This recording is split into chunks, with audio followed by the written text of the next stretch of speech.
வேணும். இந்த பாரில் எனக்கு மற்றேதும் வேண்டாம், உன் பாதம் ஒன்றே வேணும்.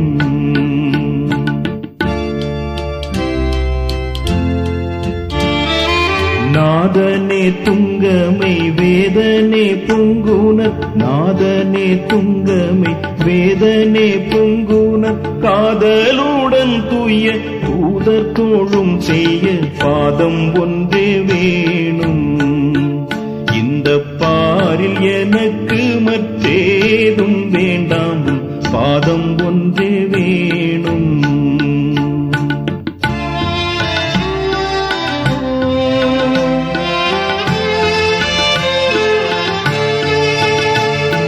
சீரும் புயலினால் வாரிதி பொங்கிட, சீரும் புயலினால் வாரிதி பொங்கிட, பாரில் நடந்தார் போல் நீர் மேல் நடந்த உன் பாதம் ஒன்றே வேணும். இந்த பாரில் எனக்கு மற்றேதும் வேண்டாம், உன் பாதம் ஒன்றே வேணும்.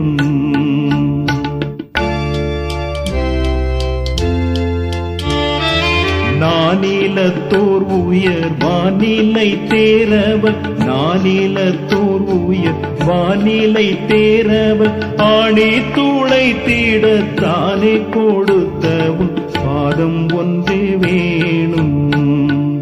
இந்த பாரில் எனக்கு மற்றேதும் வேண்டாம், பாதம் ஒன்றே வேணும்.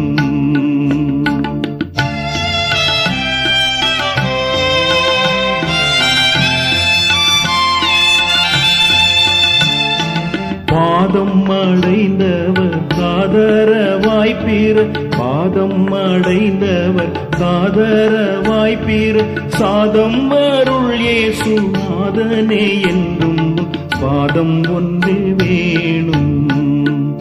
இந்த பாரில் எனக்கு மற்றேதும் வேண்டாம், பாதம் ஒன்றே வேணும்.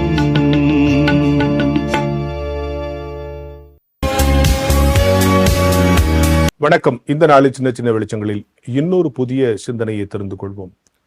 ஒவ்வொரு குழந்தையின் ஆரோக்கியத்திற்கு பின்னாலும் ஒரு தாயின் தியாகம் இருக்கிறது. ஒவ்வொரு பிள்ளையினுடைய வெற்றிக்கு பின்னாலும் ஒரு தந்தையின் உழைப்பு இருக்கிறது என்பதை நாம் அறிவோம். ஒவ்வொரு நல்ல நிலையில் நாம் தொடுகிற பொழுதும் நாம் இறைவனுக்கு நன்றி செலுத்துகிற அதே நேரத்தில் இறை அன்பை நமக்கு கொடுத்த நம் பெற்றோர்களையும் நாம் நினைத்து பார்க்க வேண்டும் என்பது அவசியம். ஒரு படித்து முடிக்கிற பொழுது, ஒரு வேலைக்கு போகிற பொழுது, சமுதாயத்தில் ஒரு ரிமார்க்கபிள் பிளேஸில் நான் போய் உட்காரும் போதெல்லாம் நம்முடைய அப்பா அம்மாவை கொஞ்சம் நேரம் நம்ம நினைக்கணும். அவர்கள்தான் இதற்கெல்லாம் ஆரம்பம் என்பதை உணர வேண்டும். அப்படி ஒரு சம்பவத்தை எங்கள் ஆலயத்தினுடைய சபை குரு சொல்ல நான் கேட்டிருக்கிறேன். அவர் அரசரையிலே படித்து கொண்டிருக்கும் போது, டாக்டரேட் படித்து கொண்டிருக்கிற பொழுது எம்டிஹெச் கான ஒரு கான்வெகேஷன் நடந்தது. அதாவது இப்பொழுது வேலூரிலும் சென்னை பேராயத்துக்கு பொறுப்பாக இருக்கிற ஷர்மா நித்யானந்தம் அவர்கள் அப்போ எம்டிஹெச் முடிச்சு அவருக்கும் கான்வெகேஷன். அப்போது அவங்க என்ன சொல்கிறாங்க, எல்லாரும் ஃபுல் கேசக், அதாவது அந்த அங்கியோடு வர வேண்டும், தான் நீங்கள் அந்த கான்வெகேஷனை பெற வேண்டும். சாதாரணமாக கான்வெகேஷனை பெறக்கூடாது. ஏன்னா ஏற்கனவே அவங்க பிடிஹெச் முடிச்சிருக்காங்க இல்லையா, அந்த அங்கியோடு நீங்கள் பெற வேண்டும்னு சொல்கிறாங்களாம். அப்போது நம்ம ஷர்மா நித்யானந்தம், பேராயர் ஷர்மா நித்யானந்தம், இப்பொழுது பேராயர் ஆயிருக்கக்கூடிய அவர் சொன்னாராம், இல்லை நான் அந்த ட்ரெஸ்ல வர மாட்டேன், ஒரு பட்டு வேஷ்டி, ஒரு பட்டு சட்டை, ஒரு அங்கவஸ்திரம், இதோட தான் நான் வருவேன் அப்படின்னு சொன்னாராம். ஏன் அப்படின்னா, இது எங்க அப்பா உபதேசியாரா இருந்து இந்த ஆடையை போட்டுக்கிட்டு தான் உபதேசியாரா ஊழியம் செஞ்சு அவருடைய ஜபத்தாலும் உழைப்பாலும் தான் இன்னைக்கு நான் எம்டிஹெச் பட்டம் பெறுகிறேன். எனவே இந்த பட்டத்தை பெறுகிற பொழுது இந்த ஆடையோடு தான் நான் பெறுவேன் அப்படின்னு உறுதியா இருந்தாராம். உடனே அந்த குழுவினர் சரி அவருடைய உறுதியை பாராட்டி அவர் அந்த ஆடையோடே கான்வெகேஷன் வாங்கினாருங்கிற ஒரு தகவலை எங்கள் ஆயர் மூலமாக நான் கேள்விப்பட்டேன். இதில் சின்ன சின்ன ஒரு பிழைகள் கூட இருக்கலாம், சரியா சொல்லியிருக்கிறான்னு தெரியாது. ஆனால் அவர் தன்னுடைய தந்தையார் உபதேசியராக இருந்ததை தான் எம்டிஹெச் படிக்கும்போது நினைவு கூர்ந்தார். பார்த்தீங்களா, அதுதான் இன்றைய தலைமுறைக்கு தேவை. நான் தலைமை ஆசிரியராகி முதல் கையெழுத்து போடும்போது என் தாயையும் தந்தையும் நினைத்து ஒரு கண் கலங்கினேன். எனவே நம்மளை இந்த உயரத்துக்கு கொண்டு வருகிற, நம்மை எல்லா விதத்திலும் உயர்த்தி பார்க்கிற முதல் ஜீவன்கள் நம்முடைய அப்பா அம்மா.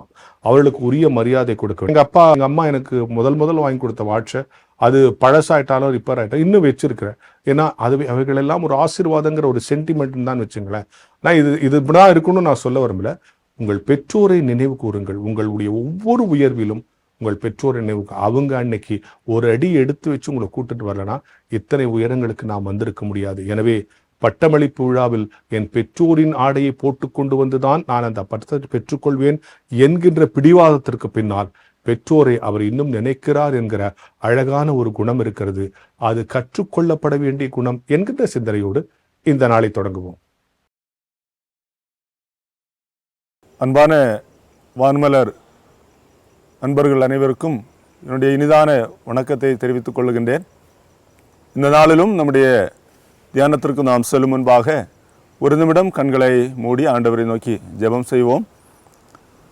சர்வ வல்லமையும் மிகுந்த இரக்கமும் உள்ள நல்ல கடவுளே, எங்களோடு கூட இருந்தோ அனுதினமும் வாழ்க்கையின் எல்லா தேவைகளையும் சந்தித்தோ எங்கள் விசுவாசத்தை உறுதிப்படுத்தி நடத்துகிற உம்முடைய அன்புக்காக நன்றி சொல்லுகின்றோம். இந்த நாளிலும் உம்முடைய கிருபையை உம்முடைய புகழை நாங்கள் உணர்ந்தவர்களாக உமக்கு நன்றி செலுத்தி வாழ்வதற்கு கர்த்தர் கிருபை தாரும். இந்த நாளிலும் இறை வார்த்தையை கொண்டு எங்களோடு பேசுவீராக. இயேசுவின் நாமத்தில் ஜெபிக்கிறோம் நல்ல பிதாவே, ஆமென். அன்புக்குரியவர்களே, இந்த நாளிலே நம்முடைய சிறுநேர தியானத்திற்காக எடுத்துக்கொண்டுள்ள திருமறை வசனம் என்பது பரிசுத்த மத்தேயு எழுதிய நற்செய்தி நூல் அதனுடைய 14வது அதிகாரம் 31வது வசனம். இந்த வசனத்தில் விதமாக நாம் வாசிக்கிறோம். இயேசு கையை நீட்டி அவனை பிடித்து, அற்ப விசுவாசியே, ஏன் சந்தேகப்பட்டாய் என்றார். அன்பானவர்களே, நம்மோடு கூட இருப்பவர் கடவுள். ஆண்டவராய் இயேசு கிறிஸ்து தன்னுடைய உலக நாட்களில் தன்னுடைய சீடர்களோடு கூட அவர் சுற்றி திரிந்தார், அவர்களோடு கூட வாழ்ந்தார்.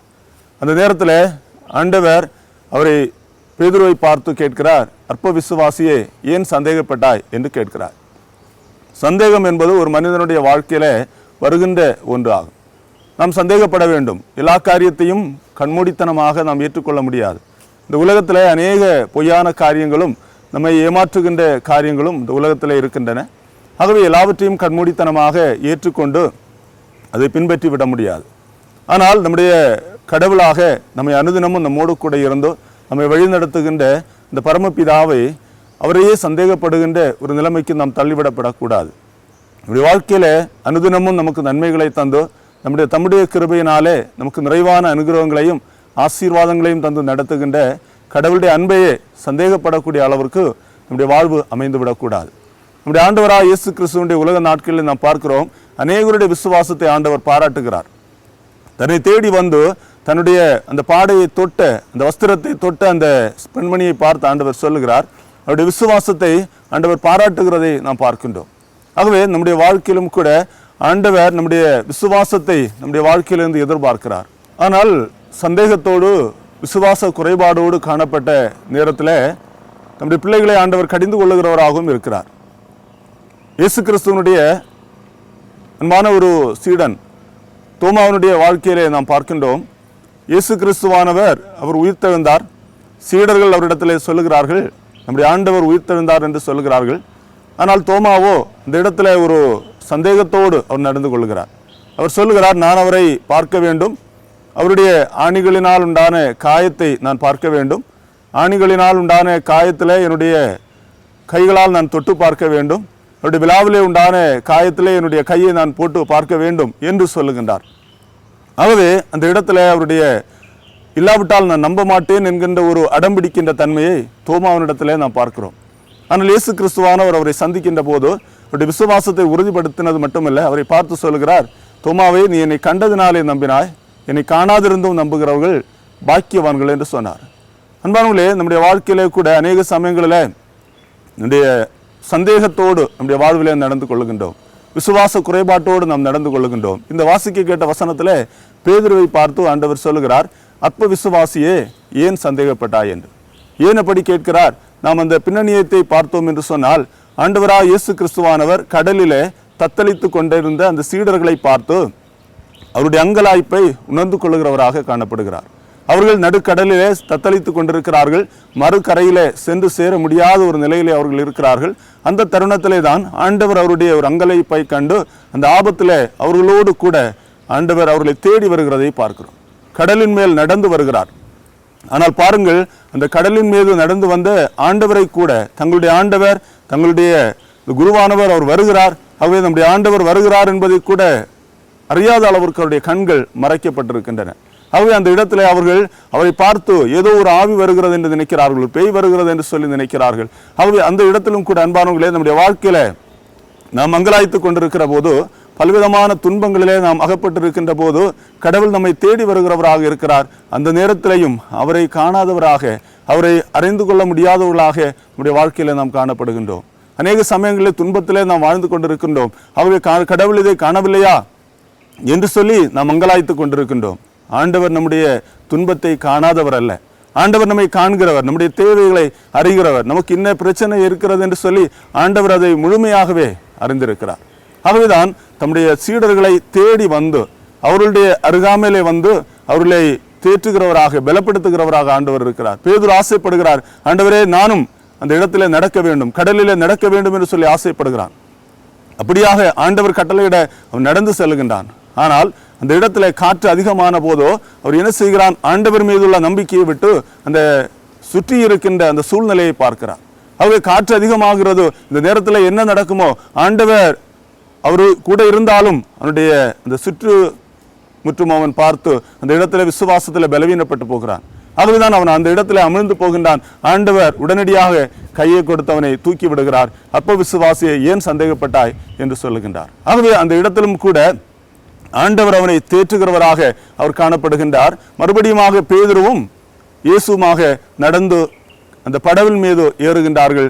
ஏறின உடனே அந்த இடத்துல காற்று அமர்ந்தது, ஒரு பெரிய ஒரு அமைதல் உண்டாயிற்று என்று சொல்லி பார்க்கின்றோம். ஆகவே அன்பானவர்களே, அந்த இடத்துல ஆண்டவர் அந்த படவிலே ஏறினதுமே காற்று அமர்ந்தது, ஒரு அமைதியான ஒரு சூழ்நிலை உண்டாகிறது. நம்முடைய வாழ்க்கையிலும் கூட ஆண்டவராக இயேசு கிறிஸ்துவானவர் நம்முடைய பிரச்சனைகளை அறிகிறவர், நம்மை தேடி வருகின்றவர், நம்மோடு கூட வந்து நம்முடைய வாழ்க்கையின் எல்லா சூழ்நிலைகளையும் அமைதிப்படுத்துகிறவர். ஆகவே ஒருபோதும் நம்முடைய ஆண்டவரையே சந்தேகப்படுகிறவர்களாக நாம் மாறிவிடக்கூடாது. விசுவாசத்திலே பலவீனப்பட்டு விடக்கூடாது. கர்த்தரிடத்திலே நாம் பற்றுதலாக நம்முடைய வாழ்விலே காணப்படுவோம். ஏனென்றால் கூடவே இருப்பவர் கடவுள். நம்முடைய வாழ்க்கையில ஒவ்வொரு தருணங்களிலும் நம்முடைய விசுவாச குறைபாட்டிலும் நம்மை தைரியப்படுத்துகிறவர் கடவுள். நம்முடைய வாழ்க்கையில பலன் தந்து நம்மை கூட இருந்து ஆற்றல் படுத்துகின்ற அந்த கடவுளை நாம் ஆராதிக்கிறவர்களாக, அவருக்கு நன்றி செலுத்துகிறவர்களாக அனுதினமும் வாழ்வோம். ஒரு விஷயம் நாம் ஆண்டவரை நோக்கி பார்த்து ஜெபிப்போமா? எங்கள் நல்ல கடவுளே, மகிழ்ச்சியான இந்த நாளுக்காக உமக்கு நன்றி. எங்களை தேடி வருபவர் நீர். வாழ்க்கை பயணத்தின் தோல்விகளிலும் அவமானங்களிலும் எங்களை கண்டு எங்களை பலப்படுத்தி வெற்றியை தருபவர் நீர். எங்களை ஒருபோதும் கைவிடுகிறவர் அல்ல. ஆண்டவரே, உம்முடைய பிரசன்னம் எங்களோடு இருக்கிறது என்பதை மறவாமல், உண்மையே நாங்கள் சந்தேகப்படுகிறவர்களாக, உம்முடைய வாக்குறுதிகளை நாங்கள் சந்தேகப்படுகிறவர்களாக வாழாமல், உம்மை நாங்கள் ஆராதித்து உமக்கு நன்றி செலுத்தி உம்மிடத்தில் உள்ள விசுவாசத்திலே நாங்கள் உறுதிப்பட்டு வாழ எங்கள் அனைவருக்கும் கர்த்தர் கிருபை தாரும். இந்த நாளிலும் உம்முடைய கிருபைக்குள்ளாக எங்களை மறைத்துக் கொள்ளும். எல்லா பாவங்களுக்கும் விலக்கி எங்களை காத்துக்கொள்ளும். எங்கள் விசுவாச குறைபாடுகளை மன்னித்து ஆண்டவரே எங்களை தைரியப்படுத்தும். இயேசு ரட்சகர் வழியாய் ஜெபிக்கிறோம். ஜெபங்கேளு நல்ல பிதாவே, ஆமென். நம்முடைய ஆண்டவராகிய இயேசு கிறிஸ்துவின் கிருபையும் பிதாவாகிய கடவுளின் அன்பும் பரிசுத்த ஆவியானவருடைய ஐக்கியமும் உங்கள் அனைவரோடும் இன்றும் என்றும் சதா காலங்களிலும் இருந்து வழிநடத்தி காப்பதாக, ஆமென். வான்மலரின் புதிய முகவரி கிறிஸ்டியன் மீடியா சென்டர், 105 பாந்தியன் சாலை, 2வது தளம், மியூசியம் எதிரில், எக்மோர், சென்னை 6,08,000.